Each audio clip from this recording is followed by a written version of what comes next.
አንድ ቀን ጧት ተነስቶ መስታወት ከሰበረ ግን በማግስቱ እንቁላሏ ትመለሳል። ሁሉም ከዞንነት ወደ ክልልነት ጥያቄ አንስተዋል። በጣም ብዙዎቹ ክልል ብትሆኑ ደሞዝ የሚከፈላቸውና ቪኤት የሚነዱት ባለስልጣኖች ናቸው። ቡታጅራ እዛው አካባቢ ደግሞ ያሉትን ስታይ ጉራጌና ስልጤ የተለያየ ነው። ጉራጌን ለብቻ ስልጤን ለብቻ አድርገን እሱንም በክልል ደረጃ መሆን መቻል አለበት የሚነሱ ጥያቄዎች ነበሩ። ፌደራል መንግስት የሚለቀቀው በጀት አይጨምርም። ለክልሉ ለአንድ ክልል ይለቀቅ የነበረው እነሱ ሲከፋፈሉ ቀመር ተሰርቶ ያው በጀት ነው የሚከፋፈልላቸውና ያ የተከፋፈለውን ደግሞ በቪኤት በቢሮ በመናምን እያሉ ይቀናንሱታል። ተከትፎ በጣም የክትፎ ስጋ ያክል ተበጣጥቆ ነው ያለው። ምንም ይህን ያክል ደና መሬት የያዘ አታይም፣ ወይ ደግሞ የበፊቱን አይነት ኢኮኖሚ እንቅስቃሴ አታይም። የጠቀመው ማንን ነው? ፖለቲከኞቹንና ይሄ አመራሮቹን ነው። አመራሩ በፊት ይሄድ የነበረው በማይረባ መኪና ከሆነ አሁን ቪኤት መያዝ ችሏል።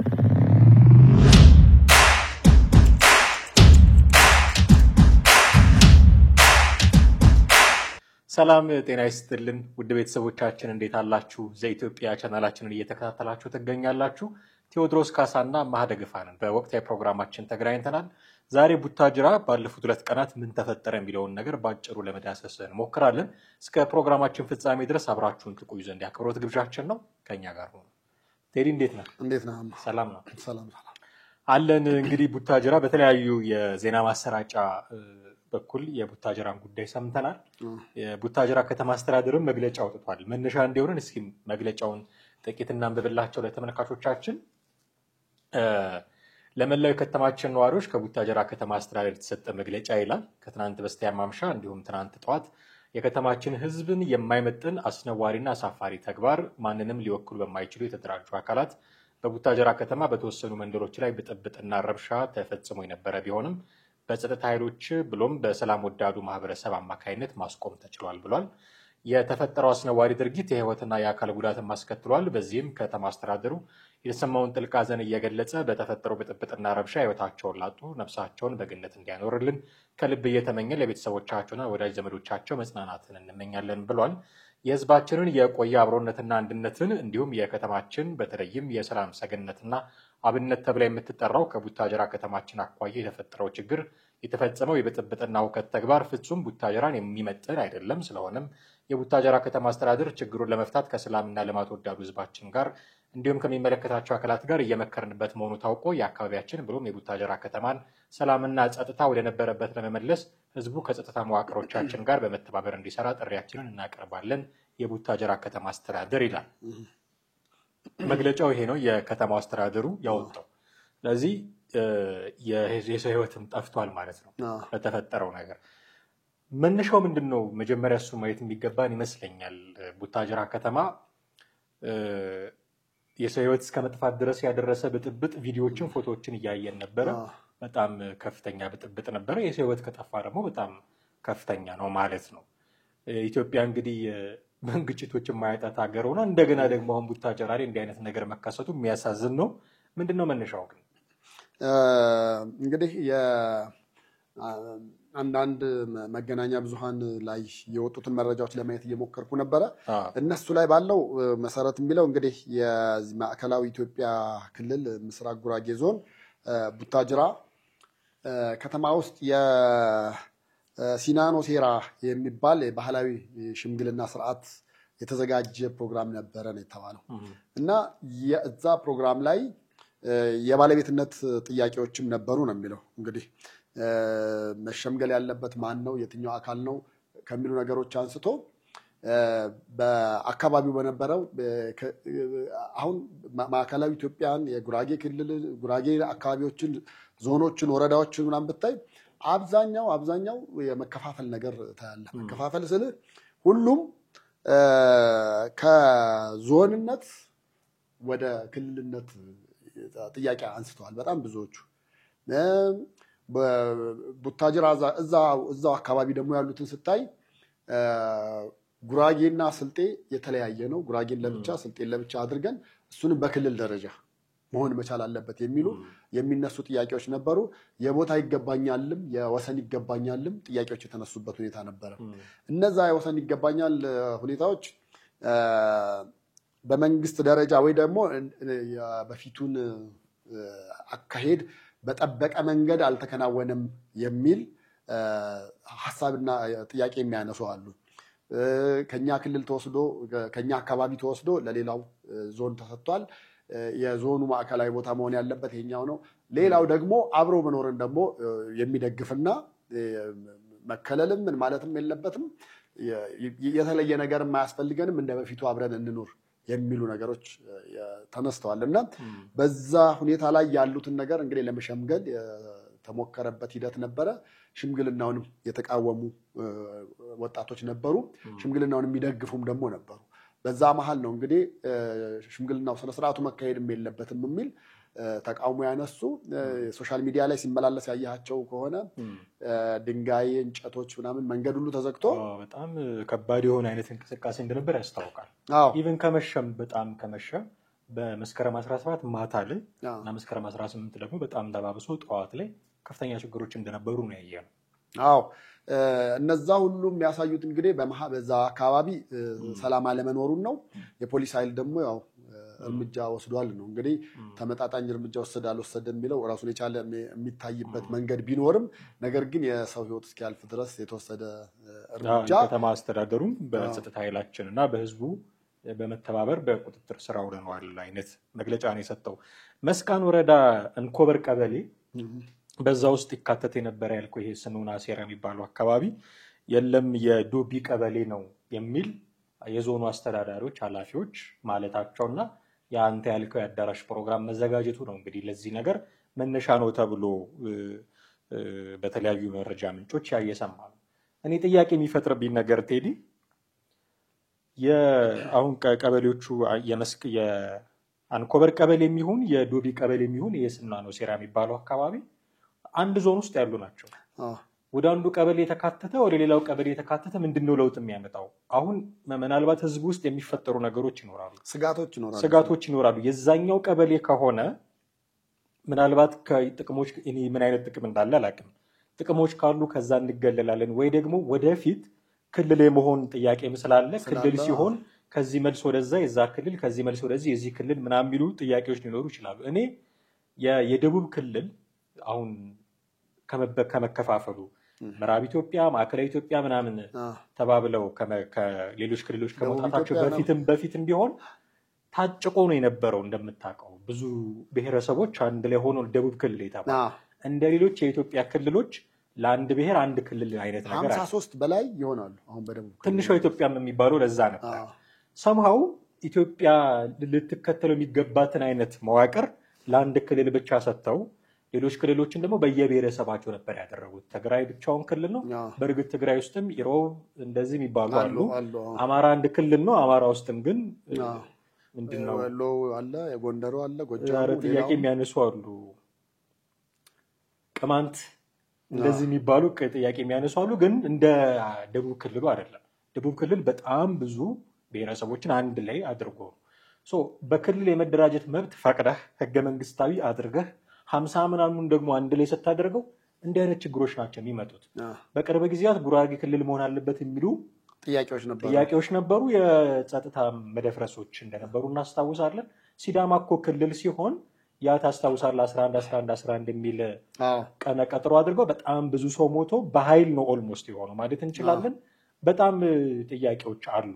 ኦሮሚያ ክልልና ሲዳማ ክልል አጎራባች ላይ አሁንም ድረስ ጥያቄዎች ይነሳሉ። ይሄ የፌደራል አወቃቀራችን ያመጣው ችግር አይመስልም? አሁን ወርዶ ከክልልም ወርዶ ዞን ከዞን ወርዶ ደግሞ ቀበሌ ወረዳ የኔ ነው የክሌ ነው መባባል የፌደራል አወቃቀራችን ያመጣው ችግር አይመስልም? የፌደራል አወቃቀሩ በጣም እኔ 100% የምስማማበት ነገር ቢኖር እሱ ነው አንደኛው። ሁለተኛ ለምሳሌ ኢህአዲግ ይሄን ነገር ሲያመጣ የኢትዮጵያን ያለውን ነባራዊ ሁኔታ አውቀዋል ወይ ማለት በፍጹም አትችልም። ምክንያቱም ያለውን ነባራዊ ሁኔታ ቢያቅ ኖሮ እስካሁን ድረስ እንግዲህ ኢህአዲግ ከነበረበት ከደርግ ውድቀት ወዲህ ያለውን ብታስብ ከ30 ምናምን ዓመት በላይ ሆኖናል። ከ30 ዓመት በላይም ሆኖን ግን የፌደራል አወቃቀር ስርዓታችን አሁንም ድረስ እንጭጭ ነው፣ ያልተስተካከለ ነው፣ መስመር ያልያዘ ነው፣ ሁሌ ጥያቄ እንደተነሳበት ያለ ነው። በቃ ገና ወደፊት ደግሞ አሁን አንድ ትውልድ በልቷል ማለት ትችላለህ። ምክንያቱም አንድ ሰው ወደ 30-35 ዓመት ሲሆነው ጎልማሳ ነው ኦልሬዲ የምትለው። በቃ እንግዲህ ከልጅነት የዛን ጊዜ የተወለደ ደርግ ሲወድቅ የተወለደ ልጅ አሁን ዛሬ አገር መምራት ደረጃ የሚደርስ። ስለዚህ አንድ ትውልድ ራሱ አልቆበታል። የአንድ ትውልድ እድሜ ጨርሶም አሁንም ድረስ ግን እንጭጭነት አለው። እሱ ላይ ደግሞ በጣም ከፍተኛ ችግር የምታየው ያነሳው የደቡብ ክልል አለ። የደቡብ ክልልን ችግር ኢህአዴግ መፍታት ሳይችል ነው ከስልጣን የወረደው ወይም ደግሞ ወደ መጣበት ጫካ የገባው እና ይሄ የሚያሳየው ደቡብ ክልል ውስጥ ያሉት ነገሮች እጅግ በጣም ውስብስብ የሆኑና ለመፍታትም አስቸጋሪ የሆነ ነው። የሲዳማ ሐዋሳን እንኳን እኮ ብናይ በፊት በጣም ብዙ ጥቅሞች ነበሯት። በነገራችን ላይ የደቡብ ክልል ርዕሰ ከተማ በመሆኗ ሐዋሳ በጣም ሁሉም ዞኖችና ወረዳዎች በሙሉ ከሚመደብላቸው በጀት ላይ 13% ለሐዋሳ ነበር አስተዋጽኦ ያደርጉ ነበር ይሰጡ ነበር። ከበጀታቸው 13% እንግዲህ ማለት ቀላል አይደለም። ያንን ያክል ይሰጡ የነበረው ሙሉ ለሙሉ ነው የተቋረጠው። እንደገና ደግሞ ሲዳማ ውስጥ ይኖሩ የነበሩት የሌላ ብሔር ተወላጆች የኔነት ስሜት አልተሰማቸውም። ስለዚህ ወዲያው ስጋት ውስጥ ገቡ፣ ክልሉን ለቀው ወጡ። አሁን በሐዋሳ የበፊቱን አይነት የኢኮኖሚ እንቅስቃሴ አለው ብትል የለም።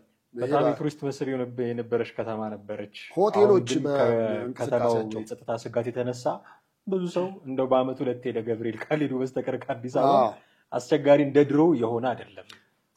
ይሄን ነገር በጣም ታያለህ። እንደውም የገብርኤል ቤተክርስቲያን መተከሉ አንድም ለሐዋሳ ከተማን የጠቀመው ብለህ ማለት እንድትደፍር የሚያደርግህ በሁለቱ ሐምሌና ታህሳስ ላይ በሚከበረው የሚሄደው ህዝብ ነው በጣም ከፍተኛ እንቅስቃሴ አድርጎ ሆቴሎቹም የዛኔ ነው ትንሽ እንንቀሳቀሳለን እናንሰራራለን የሚሉት። ሌሎች የንግድ ሴንተሮችም እንደዛው በሙሉ እና ሰው የባለቤትነት ስሜት እንዳይሰማው ሆኗል። ስትኖር እንደ ሁለት ኢትዮጵያ ውስጥ ሆነ እንግዲህ የኦሮሚያ ተወላጅ ሆነ ሲዳማ ውስጥ ስትኖር የሁለተኛ ዜጋ አይነት የሚሰማ ማለት ነው። የሚኖሩት የስራ እድል ሲኖር ለነሱ ማንኛውም ነገር በፖለቲካ ኢንቮልቭ የምታደርጋቸው እንቅስቃሴዎች ለሌላው እየተሰጠ አንተ ሁለተኛ ዜጋ ሆነ እውነት ኢትዮጵያ ውስጥ ነው ወይ ያለሁት ብለህስ እንዴት ማመን ትችላለህ? እጅግ በጣም አስቸጋሪ ነው የሚሆነው። ከዛም አልፎ ደግሞ አሁን ደቡብ ውስጥ እነዛ ሁሉ እንግዲህ ደቡብ ተከትፎ በጣም የክትፎ ስጋ ያክል ተበጣጥቆ ነው ያለው። ምንም ይህን ያክል ደና መሬት የያዘ አታይም፣ ወይ ደግሞ የበፊቱን አይነት ኢኮኖሚ እንቅስቃሴ አታይም። የጠቀመው ማንን ነው? ፖለቲከኞቹንና ይሄ አመራሮቹን ነው። አመራሩ በፊት ሄድ የነበረው በማይረባ መኪና ከሆነ አሁን V8 መያዝ ችሏል። ዶክተር አብይ ሲሉ ነበረ ክልል ብትሆኑ ደሞዝ የሚከፈላቸውና V8 የሚነዱት ባለስልጣኖቹ ናቸው እንጂ አሁን ከፌደራል መንግስት የሚለቀቀው በጀት አይጨምርም። ለክልሉ ለአንድ ክልል ይለቀቅ የነበረው እነሱ ሲከፋፈሉ ቀመር ተሰርቶ ያው በጀት ነው የሚከፋፈልላቸውና ያ የተከፋፈለውን ደግሞ በቪኤት በቢሮ በመናምን እያሉ ይቀናንሱታል። ህዝቡ ጋር የሚደርስ ምንም አይነት ጥቅም የለም።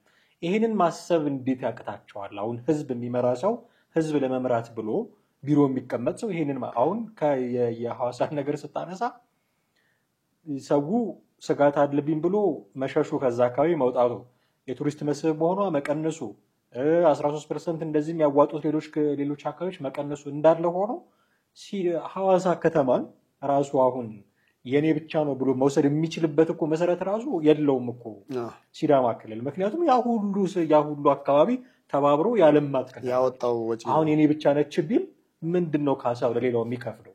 ይሄንን እንኳን ማገናዘብ የማይችሉ ሰዎች ናቸው። አሁን ሙታጀራ የተፈጠረው ቀበሌ የኔ ነው የእናንተ ነው በሚል ቀበሌ ምናልባት ለአስተዳደር እንዲመች ከዚህ ወደዛ ይሄ ቀበሌ ነው ከዚህ ወደዚህ ይሄ ቀበሌ ነው ሊባል ይችላል። ለአስተዳደር እንዲመች ቁጥሩን አይተህ ቦታውን መልክዓ ምድሩን አይተህ እዛ አካባቢ ቢሮ መክፈት ላያስችል ይችላል። ሰው ቢቀርባቸው ይሄኛው ነው ብለህ ወደዛ ልትወስድ ትችላለህ። ብዙ ምክንያቶች ሊኖሩ ይችላሉ።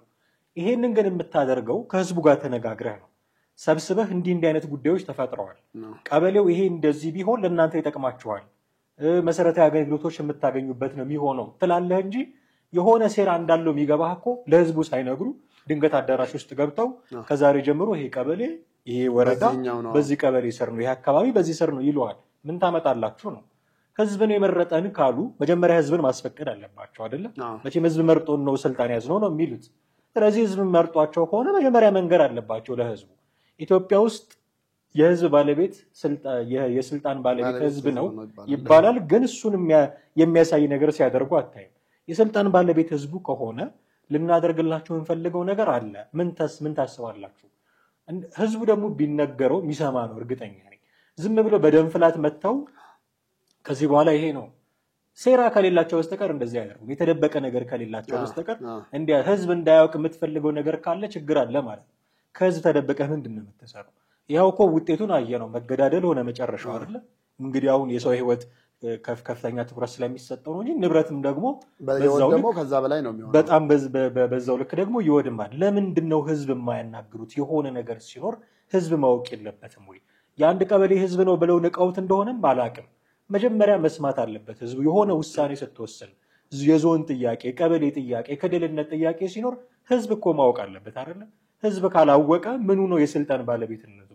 ህዝብ እንዳያውቅ ከፈለጉ ደግሞ ከጀርባቸው አንዳች ሴራ እያሴሩ ላለመሆኑ እርግጠኛ መሆን አንችልም። እና ለምን እኔ ህዝብ እንደማያማክሩ ብዙ አይገባም። እዚህ ላይ ይኸውልህ አሁን ብዙ ጊዜ ምን አይነት ነገር አለ መሰለህ፣ ለምሳሌ የማዕከላዊ ኢትዮጵያ ክልል ተብሏል አይደል? አሁን እዛ አካባቢ ያሉትን ባለስልጣን በተለይ አሁን የዚህ የቡታጅራው ለጠፋው ሀብትና ንብረት እኔ ከህዝቡ ይልቅ አመራሮቹን ተሰብስበው መጠየቅ መቻል ካለባቸው እነሱ ናቸው መጠየቅ ያለባቸው። ምክንያቱም ግጭት እንዳይፈጠር የሰውም ህይወት እንዳይጠፋ ማድረግ ሁሉም ነገር በእጃቸው ነው ያለው። እነኚህ ሰዎች ካልተጠየቁ ነገ ጧት ሌላም አካባቢ ለሚፈጠሩ ችግሮች አመራሩ አይጠየቅም ወይ ደግሞ ይሄ ምስራቅ ጉራጌ ዞን አንስተህ እዚህ ፌደራል አመጣህ ደግሞ ስልጣን ሌላ ስልጣን የምትሰጠው አይነት ነገር ከሆነ ይሄ በዛ ያለው ህዝብ ምንድን ነው የሚለው? ይሄ ባለፈው ግጭትን ሲጠምቅ የነበረ ሰውዬ መልሶ አመጣው ደግሞ ፌደራል ላይ ስልጣን መስጠት ማለት ምን ማለት ነው? መንግስትንም በከፍተኛ ሁኔታ ደረጃ የሚያስተቸው እሱ ነው። ሁለት ነገሮች የግጭት መንስኤ ሊሆኑ ይችላሉ። አንደኛው ምንም አይነት ጥናት ሳይደረግ ማካለሉ። እንደዚህ ያለ ነገር በጣም ከፍተኛ ጥናት ያስፈልገዋል። ህብረተሰቡ በፊት ይጠቀምበት የነበረው የትኛው ነው፣ የበለጠ ሊቀርበው የሚችለው የትኛው ነው የሚሉትን ነገሮች ያማከለ ጥናት መደረግ አለበት። ራሱን የቻለ ለዚህ ተብሎ የጥናት ቡድን አቋቁመህ ነፃ የሆነ ምናልባት ከዛ አካባቢ ወይ ደግሞ ከዛ ውጭም ከመሀል አዲስ አበባ ልትወስድ ትችላለህ አጥኚ ቡድን። ለምን ቢያንስ ኒውትራል ነው ወይ ደግሞ ነፃ ነው ብለህ ልታስበው ትችላለህ። እዛ አካባቢ ወገንም ዘመድም የለውም፣ ለማንም አያደላም። ነገር ግን የጂኦግራፊ አቀማመጡ የትኛው ለየትኛው ህዝብ ለየትኛው አካባቢ ለየትኛው ቀበሌ ቢካለል የተሻለ ነው የሚለውን አንደኛ ጥናት መስራት፣ ሁለተኛ አንተ ባነሳው መንገድ ህዝቡን ጠርተህ ማወያየት። ህዝቡን ጠርተህ ስታወያይ የትኛው ቢሆን ይሻላችኋል፣ እኛ የምንሰራው ለእናንተ ነው ብሎ ከህዝቡ ሀሳቦች ወስዶ መልሶ ወደ ህዝቡ ማውረድ ቀላል ሊሆን ይችላል ብዬ አስባለሁ። ነገር ግን ብዙ ጊዜ የዚህ አመራሮች ሴራ ምንድነው?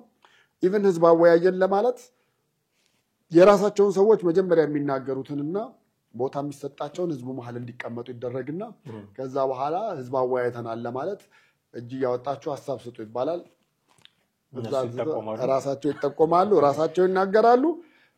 መድረክ ላይ ያለው ራሱ ያስጨበጭባል። ከዛ በኋላ ወስነናል ተብሎ ይወጣል። እንደዛ ያለ ውሳኔ ደግሞ ውጤቱ አሁን የሚታየውን አይነት ነገር ነው የሚሆነውና ምንም አይነት በነፃነትና ዲሞክራሲ በሆነ መንገድ ወይ ደግሞ ጥናት በተደረገበት አይነት መንገድ ያልተደረገ ነገር በመሆኑ ነው ለዚህ ጥፋት መንስኤ የሆነው ብዬ ነው የማምነውና አመራሮቹም በዚህ ደረጃ መታየትና መጠየቅ መቻል ያለባቸው ናቸው እንጂ ዛሬ እነዚህን ዝም ብለህ ካለፍክ ነገ ጧት ሌላ ቦታ የሚመጣው በዚሁ መልኩ እየታለፈ ሌላውም እየታለፈ ህዝብ ይጋጫል፣ ይሞታል። አመራሩ ግን ስልጣን በስልጣን ላይ የሆነ ይወጣልና በጣም መታየትና መጠናት ያለበት ነገር ነው ብዬ ነው የማስበው።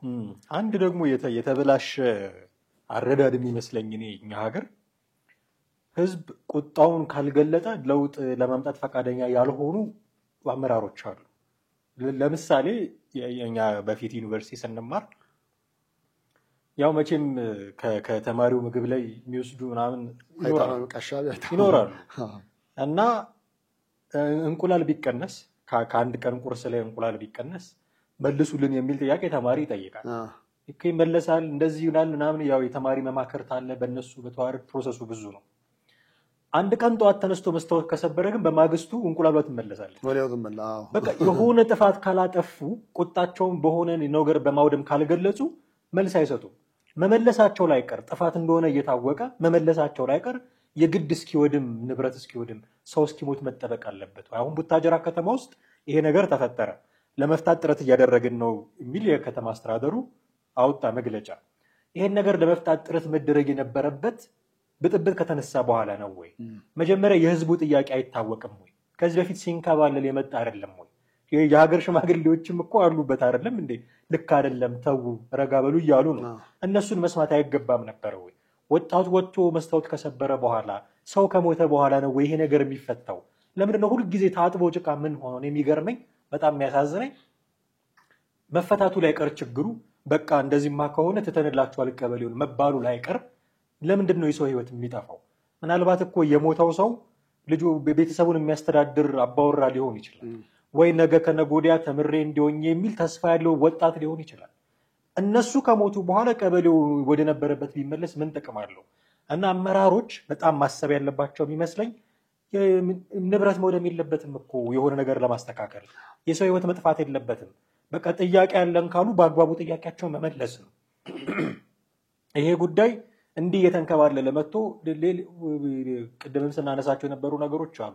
ክልል ሲኮኑ በብጥብጥ ነው፣ ዞን ሲኮን በብጥብጥ ነው። በጣም አስቸጋሪ ነው እንደምታውቀው። በቅርቡ ሶማሌና አማራ ነው ኦሮሚያ ክልል አካባቢ የሆነ ወረዳ ወደዚህ ተብሎ በጣም ትኩሳት ተፈጥሮ እንደነበረ አሁን ትንሽ ረገብ ብሎ እንደሆነ እንጂ ትኩሳት ተፈጥሮ እንደነበረ እናውቃለን። አፋርና ሶማሌ ክልል በሽምግልና ፈተውታል። በእነሱ አካባቢ ግን ብዙ ጊዜ ችግር ይነሳ ነበር። የሰው ህይወት ካልጠፋ፣ ንብረት ካልወደመ፣ መኪና ካልተቃጠለ ችግር የማይፈቱ የወረዳ የቀበሌ አመራሮች አሉ። በጣም ሊያስቡበት ይገባል። አለዛ በእንደዚህ አይነት መልኩ የሚቀጥል ከሆነ ሁልጊዜ እንደ ክፉ መናፍስት የሰው ነፍስ እየገበርክለት ብቻ ለቀበሌ የሚሆን አልመሰለኝ። በጣም አሳሳቢ ነው። ግን አሁን እነዚህ አመራሮች ጋር ደግሞ አንድም በጣም መታየት መቻል ያለበት ነገር ምንድን ነው? እኔ አሁን ከከተማ አስተዳደሩ መግለጫማ አንድ የተረዳሁት ነገር የተከሰተውን ጥፋት፣ ግጭት፣ ብጥብጥ ወደ አንድ አካል ላይ ወስዶ የመለጠፍ አይነት ነገር ስም ይሰጠዋል፣ ታፔላ ይለጠፍለታል። እኩይ ዓላማ ይዞ የመጡ ምናምን ሊባል ይችላል፣ ወይ ደግሞ የውጭ ተላላኪዎች ይባላል፣ ወይ የሆነ ነገር ብቻ አንድ ስም ይሰጠዋል፣ ታፔላ ይለጠፍለታል። ነገር ግን ጥፋቱ አሁን እኛም ጋር አይደለም፣ በጥባጩም ጋር አይደለም፣ ከተማ አስተዳደሩም ጋር አይደለም። ማን ነው?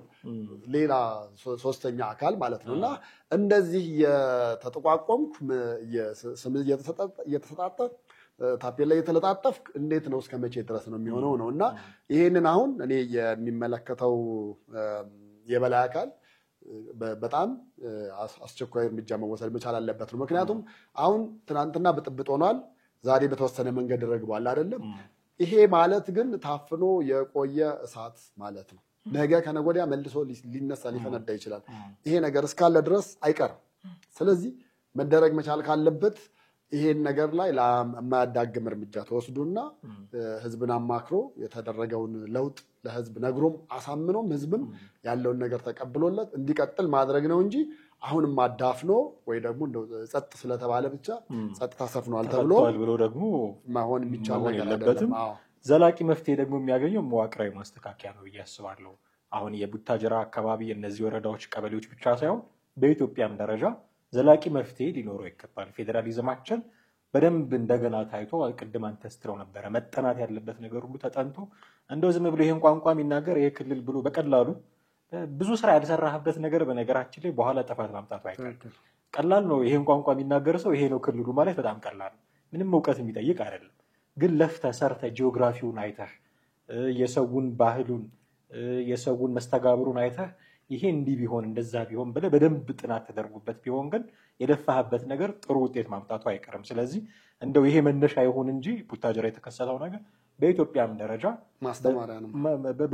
ስትራክቸራሊ ለውጥ ማምጣት ካለብን እንዲህ አይነት ነገሮችን ስለሚቀርፍልን አሁን እኮ ወልቃይት ራያ የምንለውም እኮ ያወቃቀር ችግር ነው እንደምታውቀው። እና ብዙ ቦታዎች እንዲህ አይነት ያወቃቀር ችግሮች አሉ። መፍትሄ ይፈልጋል። በፌዴራል መንግስት ደረጃም ከፍተኛ ጥናት የሚፈልግ ነው ብዬ አስባለሁ። የቡታጀራውን መነሻ አድርገን እንግዲህ ብዙ ነገሮች አነሳን። ቴዲ እጅግ አድርጌ አመሰግናለሁ። ውድ ቤተሰቦቻችን እናንተም ከኛ ጋር ነበራችሁ ቆይታ እጅግ አድርገን እናመሰግናለን። የዛሬውን ፕሮግራማችንን እዚህ ላይ እናበቃለን። በሚቀጥለው ፕሮግራማችን በሌላ ርዕሰ ጉዳይ እንዲሁ እንጠብቃችኋለን። ቴዲና አማሃ ነበርን። የትኛውም አይነት አስተያየት ሲኖራችሁ በስልክ ቁጥራችን ልትደውሉልን፣ ከታች ባለው የሀሳብ መስጫም በኩል ደግሞ ልታደርሱን ትችላላችሁ። ጤና ይስጥልን።